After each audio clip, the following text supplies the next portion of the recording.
Hello students, how are you? Welcome to my YouTube channel doctor Saroj Kumari. हम लोग आज virus viroids पढ़ेंगे जो कि हमारे बायोलॉजिकल क्लासिफिकेशन का पार्ट 4 होगा। हम लोगों ने इसमें 5 किंगडम क्लासिफिकेशन हम पढ़ रहे थे। 5 किंगडम क्लासिफिकेशन में हम लोगों ने मोनेरा, प्रोटिस्टा, फंजाई और देन कल हम लोगों ने फंजाई भी अपना कंप्लीट कर लिया, ठीक है। और मोनेरा, प्रोटिस्टा हम लोग पहले पढ़ चुके हैं। तो एक छोटा सा टॉपिक बचता है हमारे एनसीईआरटी का, virus, viroids, prisons and lichens. I hope आप लोग वीडियो को देख रहे होंगे और आप लोग को वीडियो का हर कंटेंट अच्छे से समझ में आ रहा होगा। If you have any problem please comment in the comment section of the video. तो हम लोग शुरू करते हैं virus, viroids, prisons and lichens. ये हमारे एनसीईआरटी में एक टॉपिक दिया हुआ है जो कि हमें पढ़ना है। स्टार्टिंग करते हैं वायरस से। वायरस हम लोगों ने जो भी क्लासिफिकेशन पढ़ा, virus, monera, protista, fungi, plantae, animalia. Plantae एलिमेनिया हमने अभी नहीं पढ़ा है क्योंकि वो एक पूरा चैप्टर ही हमें पढ़ना है। प्लांटेई, किंगडम प्लांटेई और किंगडम एनिमेलिया जो है हमें एक पूरा चैप्टर पढ़ना है, जो कि इस टॉपिक के बाद हम नेक्स्ट चैप्टर में जो हमारे की एनसीईआरटी का चैप्टर 3 है। सो हम लोगों ने यहाँ प्लांटेई और एनिमेलिया का जिक्र नहीं किया है और बाकी 3 फाइलम हम लोग पढ़ चुके हैं। तो वायरस और ये जो वायरॉइड्स वगैरह हैं, इनको हमारी क्लासिफिकेशन में जो 5 किंगडम क्लासिफिकेशन था वहां पे unicellular, multicellular, plants, animal, fungi, algae सबको प्लेस दिया गया था। इवन बैक्टीरिया को भी दिया गया था जो कि हमारे 5 किंगडम मोनेरा में आता है। बट वायरस को हमारे 5 किंगडम क्लासिफिकेशन में प्लेस नहीं दिया गया है, उसको यहाँ पे स्पेस नहीं दिया गया। क्यों नहीं दिया गया? क्योंकि ये कंसिडर नहीं हो पा रहा है कि ये लिविंग है या नॉन लिविंग है। तो ये कहीं भी हमारे 5 किंगडम क्लासिफिकेशन में फॉल नहीं करते हैं, इन्हें हम लोग अलग से पढ़ेंगे। वायरस मीन्स, वायरस का मतलब क्या होता है? विनोम या पॉइजन। वायरस का अर्थ ही होता है विनोम या पॉइजन, ठीक है। पॉइजन, विनोम या पॉइजन यानी कि जहर। इनके नाम से ही आइडेंटिफाई हो रहा है कि ये जहरीले होते हैं, टॉक्सिक होते हैं, क्योंकि इनका मतलब भी होता है जहर। तो ये नॉन सेलुलर होते हैं, non cellular. In some case, not all cases, in all cases virus are non cellular, but in some cases they are acellular. ये cellular but in very rare case. Okay, पढ़ेंगे किस में मिलता है। Then no place in 5 kingdom classification. 5 kingdom classification जो हुआ है हमारा, इसमें इनको प्लेस नहीं किया गया है, ठीक है। इनको इसमें जगह नहीं दी गई है। Then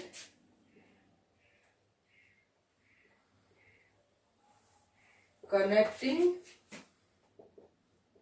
link between living and non living, living and non living. ये लिविंग और नॉन लिविंग के बीच एक कनेक्टिंग लिंक का काम करते हैं। कैसे? क्योंकि ये इन्फेक्ट किसे करते हैं? लिविंग को ही करते हैं, और ये खुद क्या है? नॉन लिविंग है। तो इनको कनेक्टिंग लिंक भी कहा जाता है। बट इनको connecting link in the sense इसलिए भी कहा जाता है कि इनके अंदर कुछ कुछ लिविंग वाले कैरेक्टरिस्टिक है, कुछ कुछ नॉन लिविंग वाले कैरेक्टरिस्टिक है। जैसे कि लिविंग वाले कैरेक्टरिस्टिक की बात की जाए तो इनके अंदर डीएनए या आरएनए पाया जाता है,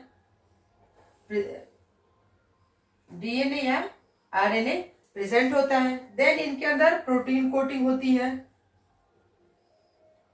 प्रोटीन कोट होता है इनके अंदर। देन ये म्यूटेशन भी करते हैं,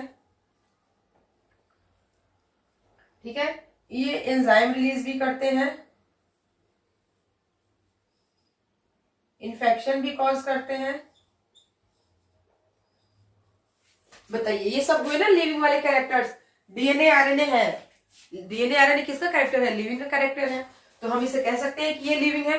प्रोटीन की कोटिंग होती है, म्यूटेशन करते हैं, एंजाइम रिलीज करते हैं, इन्फेक्शंस भी कॉज करते हैं। तो इसके हिसाब से तो ये सारे इसके लिविंग वाले कैरेक्टरिस्टिक हो गए। बट नॉन लिविंग की कैरेक्टरिस्टिक में से हम लोग क्यों डालते हैं? नो प्रोपर सेल, इनके अंदर प्रॉपर सेल नहीं होता। सेल हो इवन कह लीजिए कि सेल होता ही नहीं है। रिस्पायरेटरी सिस्टम एब्सेंट होता है। फिर ये जीवित कैसे रहते हैं?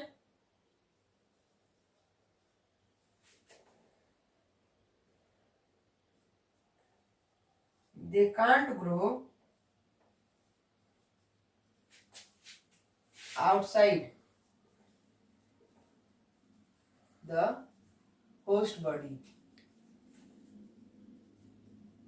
They can't grow outside the host body. इनके जो होस्ट होते हैं, होस्ट में जिसके अंदर ये रहते हैं, तो वो क्या करते हैं कि उसके शरीर के बाहर ये ग्रो नहीं कर सकते हैं। देन इनके अंदर they can be crystallise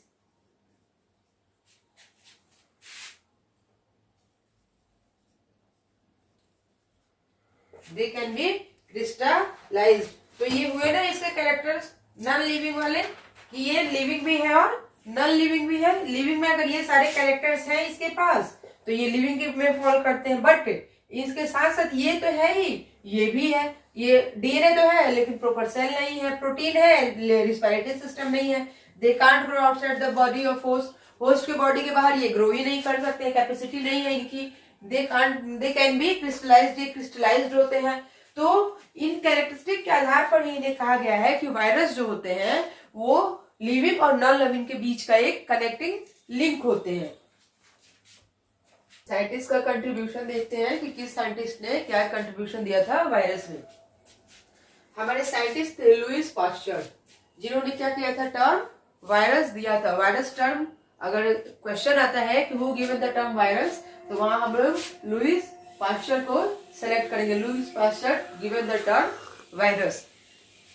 then DJ Ivanowsky 1892 में, डीजे इवानोस्की ने 1892 में डिस्कवर किया था टीएमवी, टोबैको मोजाइक वायरस। इन्होंने टोबैको मोजाइक वायरस को डिस्कवर किया था। और क्या डिस्कवर किया था?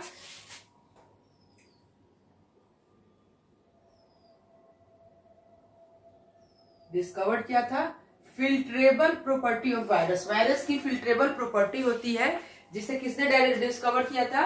इवानोस्की ने 1892 में। देन थर्ड आए हमारे एमडब्ल्यू बिजरिक। एमडब्ल्यू बिजरिक, बिजरिंक भी होता है, बिजरिक भी होता है, 1898 में। इन्होंने क्या किया कि कॉन्टाजियम विवम फ्लूइडम, ये एक फ्लूइड है, इन्फेक्शियस लिविंग फ्लूइड है, जिसे किसने दिया था? बेजरिंक ने, बेजरिंक ने, एमडब्ल्यू बेजरिंक। और वो फ्लूइड का नाम क्या था?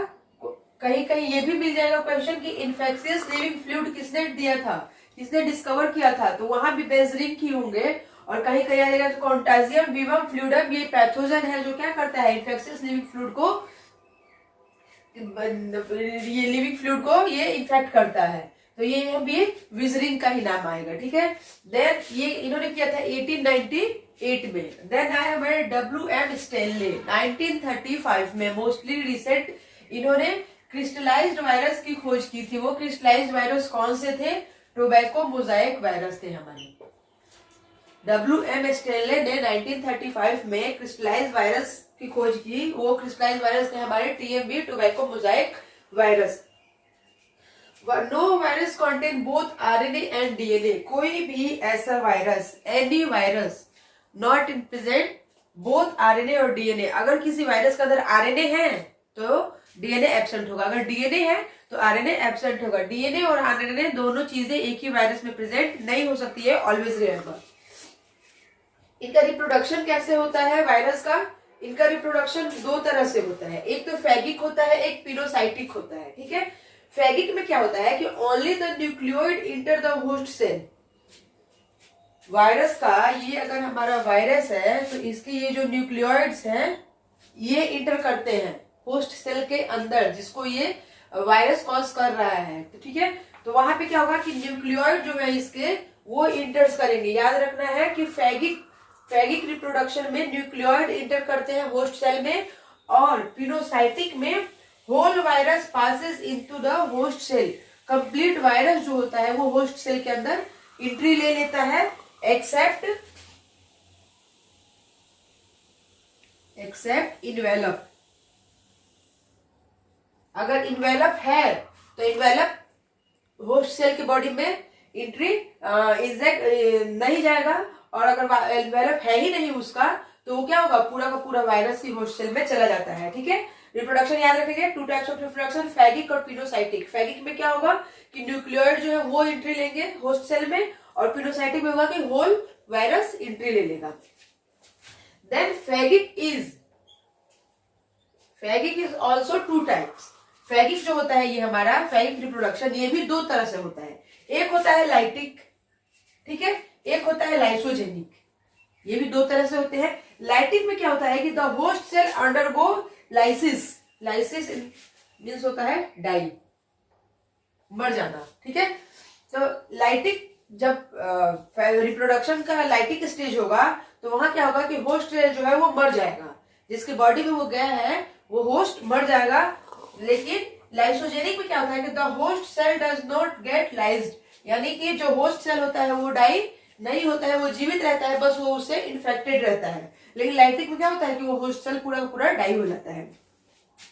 तो ये था हमारा रिप्रोडक्शन फैगिक और पिनोसाइटिक। फैगिक में क्या होगा, न्यूक्लियोइड इंटर्स करेंगे, और पिनोसाइटिक में क्या होगा कि पूरा का पूरा हमारा वायरस ही होस्ट सेल में एंट्री ले लेगा, एक्सेप्ट इन्वेलप। अगर इन्वेलप है तो इन्वेलप नहीं जाएगा, लेकिन अगर इन्वेलप नहीं है तो कंप्लीट वायरस क्या होगा, होस्ट सेल में एंट्री ले लेगा, ठीक है। देन हमारा फैगिक 2 टाइप्स का होता है, एक होता है लाइटिक और एक लाइसोजेनिक। लाइटिक में होता है कि जिस बॉडी को वो इन्फेक्ट करेगा उसके होस्ट सेल को, वो होस्ट सेल क्या हो जाएंगे, डाई हो जाएंगे। और लाइसोजेनिक में होगा कि होस्ट सेल डाई नहीं होंगे, ओनली इन्फेक्शियस होंगे, okay. Structure of virus. Virus का स्ट्रक्चर हम लोग देख लेते हैं। वायरस का स्ट्रक्चर 2 तरह का होता है, एक होता है प्रोटीन कोट वाला, प्रोटीन कोट, ठीक है, और एक होता है न्यूक्लिक एसिड,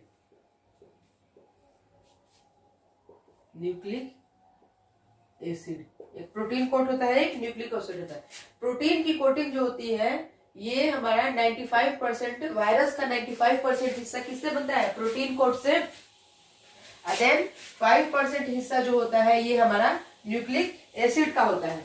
अब न्यूक्लिक एसिड में क्या होंगे, डीएनए और आरएनए होंगे, डीएनए और आरएनए, ठीक है। न्यूक्लिक एसिड में क्या होंगे, हमारे डीएनए एंड आरएनए होंगे। और प्रोटीन की कोटिंग में होगी तो वहां पे क्या होता है, कैप्सिड होते हैं, ठीक है, कैप्सिड होते हैं।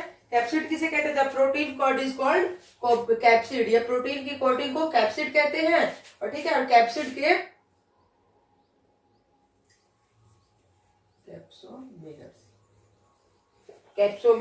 कैप्सोमेयर किसे कहते हैं, स्मॉल सब यूनिट, कैप्सिड के स्मॉल सब यूनिट्स को, स्मॉल सब यूनिट्स, ठीक है। स्ट्रक्चर कैसा होता है, प्रोटीन कोटिंग होगी या फिर न्यूक्लिक एसिड होगी। प्रोटीन कोटिंग होता है 95% भाग वायरस का, और 5% होता है न्यूक्लिक एसिड। अगर प्रोटीन कोटिंग वाला जो वायरस है तो उसको प्रोटीन कोटिंग को क्या कहेंगे, कैप्सिड कहेंगे, और कैप्सिड के स्मॉल सब यूनिट्स को हम लोग कैप्सोमेयर कहेंगे। बट न्यूक्लिक एसिड में क्या होंगे, डीएनए होंगे और आरएनए होंगे, बट बोथ नहीं होंगे,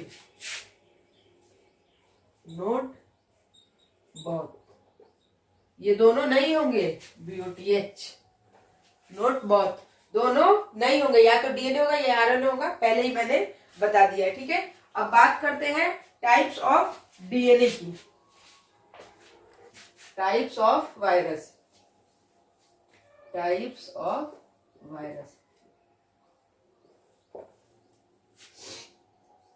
ये भी 3 तरह के होते हैं हमारे। एक होता है प्लांट वायरस, जो प्लांट में कॉज होते हैं, प्लांट को इन्फेक्ट करते हैं, plant virus. Then second one is animal virus, and then third one is bacteriophage.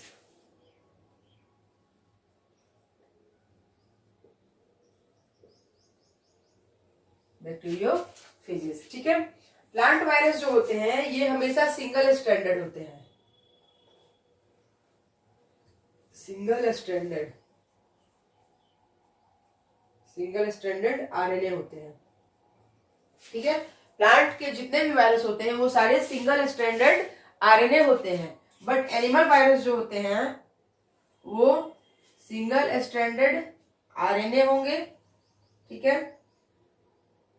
Double stranded RNA होंगे, देन डबल स्ट्रैंडेड डीएनए होंगे, ठीक है।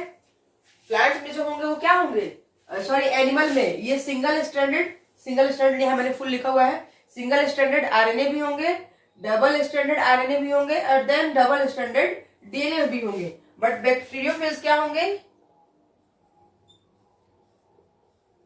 मोस्टली डबल स्ट्रैंडेड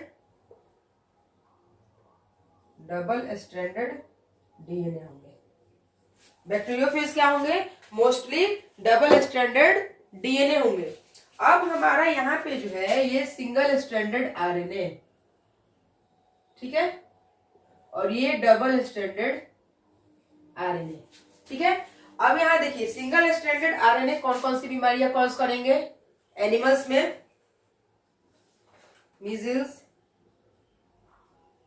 ठीक है, मम्प्स दिख रहा है सबको, rabies, polio, AIDS, corona, SARS, ठीक है। ये सारे जो है हमारे कॉज करेंगे कौन से, सिंगल स्ट्रैंडेड आरएनए, और एनिमल में measles, mumps, rabies, polio, AIDS, corona और सार्स, ये सारी बीमारियां हमारा सिंगल स्ट्रैंडेड आरएनए कॉज करता है एनिमल में। डबल स्ट्रैंडेड की बात की जाए, डबल स्ट्रैंडेड डीएनए, ये आरएनए हो गया हमारा सिंगल स्ट्रैंडेड। अब डबल स्ट्रैंडेड डीएनए की बात करते हैं, इससे कौन सी बीमारी होगी, हर्पीज, ठीक है, smallpox, then chickenpox. ये थी हमारी कुछ डिजीजेस जो कॉज करती है हमारी डबल स्ट्रैंडेड डीएनए। इसके वजह से हर्पीज होता है, स्मॉल पॉक्स होता है, चिकन पॉक्स होता है। तो ये हम लोग ध्यान रखेंगे कि कौन से आरएनए और कौन से डीएनए से कौन सी बीमारी कॉज होती है। और देन बैक्टीरियोफेज तो हमारा क्या है, मोस्टली ये डीएनए होता है, ठीक है। अब हम लोग का ये था वायरस जो हम लोगों ने पढ़ लिया। इसमें वायरस के हमने रिप्रोडक्शन भी देखे, स्ट्रक्चर भी देखा, इसके टाइप्स भी देखे और इसके साइंटिस्ट भी देखे, कब कब किसके साइंटिस्ट ने क्या क्या अपने कंट्रीब्यूशन दिए।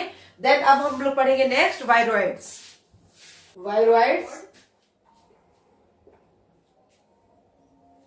डिस्कवर किया था किसने, T.O. डाइनर ने। कब किया था, 1971 में। वायरॉइड्स की खोज T.O. डाइनर ने किया था 1971 में। देन ये फ्री आरएनए पार्टिकल्स है, ठीक है, ये फ्री आरएनए पार्टिकल्स है। प्रोटीन कोड इनमें एब्सेंट होता है,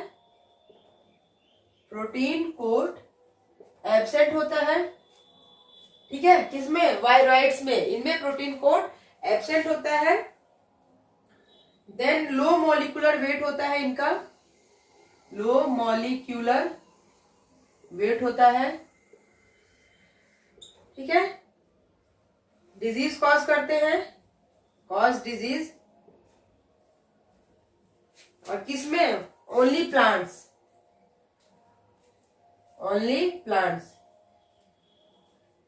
वायरॉइड्स जो होते हैं वो एनिमल्स में डिजीज कॉज नहीं करते हैं, ये सिर्फ प्लांट में डिजीज कॉज करते हैं। और कौन से डिजीज कॉज करते हैं, PSTD। ये PSTD क्या है, potato spindle tuber disease,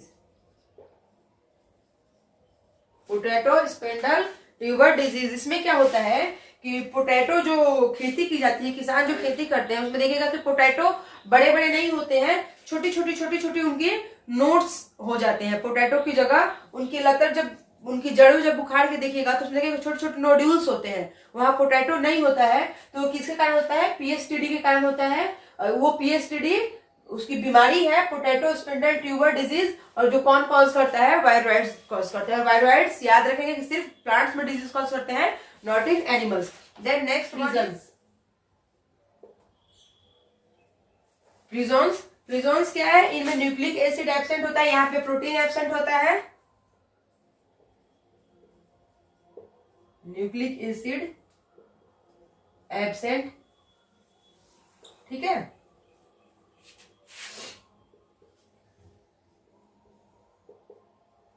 proteinaceous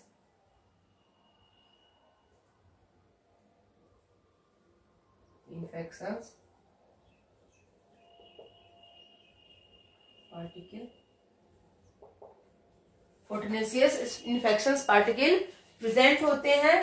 then इनका मॉलिक्यूलर वेट वायरस के जैसा होता है, molecular weight like virus. Molecular weight जो होता है इनका वायरस के जैसा होता है, वायरस के जितना ही होता है। और ये क्या करते हैं? Cause disease only animal. Viroid जो होता है वो डिजीज कॉज करता है प्लांट्स में, और प्रिजन्स जो होते हैं वो एनिमल्स में।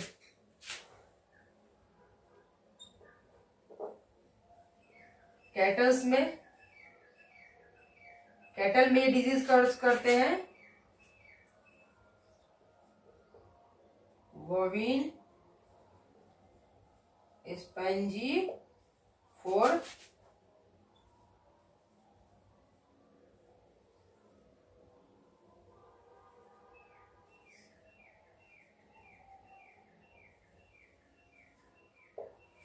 ठीक है। ये मवेशियों में, कैटल्स में यानी कि जानवरों में बीमारी कॉज करते हैं बोविन स्पॉन्जीफोर्मेसिफेलोपैथी। स्पॉन्जीफोर्मेसिफेलोपैथी ये एक बीमारी है जो कि हमारे कैटल्स में होती है, और इस बीमारी को सिंपली हम लोग क्या कहते हैं?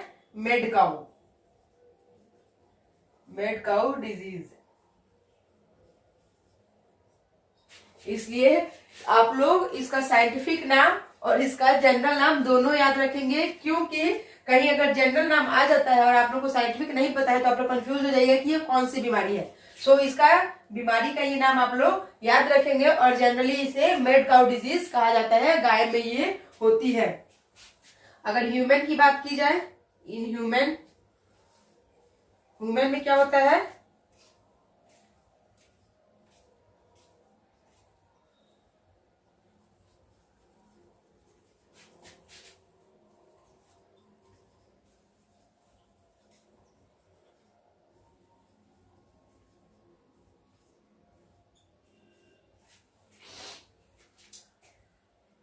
क्रियूटोजीफिल्ड जैकोब डिजीज, ठीक है।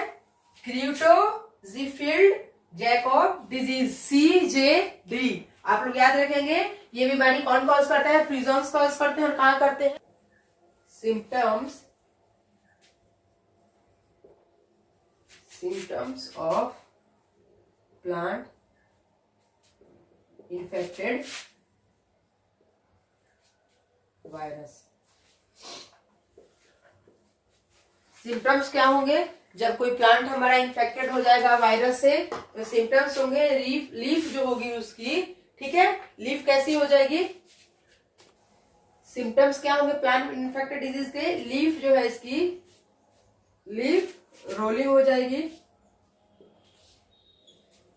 जैसे कि ये लीफ है, ठीक है, ये लीफ है, तो ये लीफ क्या हो जाएगी? यहां से ऐसे रोलिंग हो जाएगी, ऐसे मुड़ जाएगी, ठीक है। तो लीफ रोलिंग हो जाएगी एंड कर्लिंग हो जाएगी, कर्ल पड़ जाएंगे लीफ में। Then yellowing,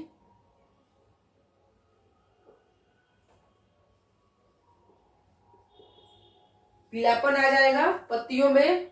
and when clearing,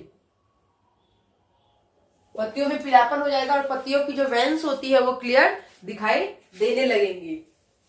second symptoms. Now third one is ड्रॉफनिंग।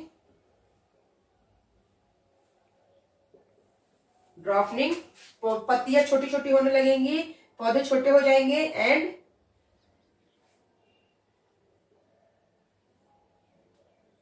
Stunted growth, growth जो है वो रुक जाएगा होगा, इस तरह से होगा, प्रॉपर ग्रोथ नहीं होगी। Lichens, what is lichens? Lichens आप लोग पहले भी पढ़ चुके हैं। लाइकेंस आर सिम्बायोटिक एसोसिएशन, हम लोग पढ़े हैं अभी लास्ट वीडियो में। सिम्बायोटिक एसोसिएशन, लाइकेंस क्या करते हैं? सिम्बायोटिक एसोसिएशन शो करते हैं किसके बीच में? ये सिम्बायोटिक एसोसिएशन किसका होता है? एल्गी का एंड फंजाई का। एल्गी और फंजाई जब एक साथ रहती है सिम्बायोटिक एसोसिएशन में, तुम मुझे कुछ दे दो, मैं तुम्हें कुछ दे देती हूँ, ठीक है, तो वो क्या होता है? वो कौन होते हैं? वो लाइकेंस होते हैं। एल्गी क्या होती है? फाइकोबायोन्ट, ऑटोट्रॉपिक, ठीक है, और ये होती है हमारी माइकोबायोन्ट।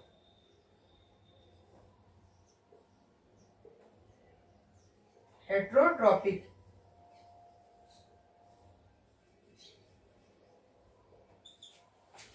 ये फाइकोबायोन्ट रहती है एल्गी। ऑटोट्रॉपिक ये अपना भोजन खुद बनाती है, और ये भोजन खुद नहीं बनाती है, इससे भोजन ले लेती है और ये रिप्रोडक्शन में हेल्प करती है। अभी हम लोगों ने पढ़ा है, ठीक है। तो ये ऑटोट्रॉपिक होती है और वो हेट्रोट्रॉपिक होती है। एल्गी प्रिपेयर फूड, ठीक है, एंड फंजाई प्रोवाइड शेल्टर, ठीक है। एल्गी क्या करती है? भोजन बनाती है और फंजाई उसको शेल्टर देती है, यानी कि उसको रहने के लिए जगह देती है। तो इस तरह से दोनों क्या हो गए? सिम्बायोटिक एसोसिएशन शो कर रहे हैं। Lichens are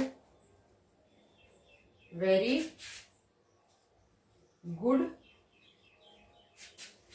pollution indicators. Lichens जो होते हैं ये पोल्यूशन इंडिकेटर्स होते हैं, और बहुत अच्छे पोल्यूशन इंडिकेटर्स होते हैं, क्योंकि जहां का इन्वायरमेंट पोल्यूटेड होता है वहां पे लाइकेंस ग्रो नहीं करते हैं। वहां पे अगर लाइकेंस ग्रोइंग नहीं हो रहा है तो इसका मतलब कि वहां का इन्वायरमेंट क्या है? पोल्यूटेड है। और जहां पे लाइकेंस अगर ग्रो कर रहे हैं तो समझ जाइए कि वहां का इन्वायरमेंट जो है वो फ्रेश है, ठीक है। तो ये बहुत अच्छे सोर्स है किसके?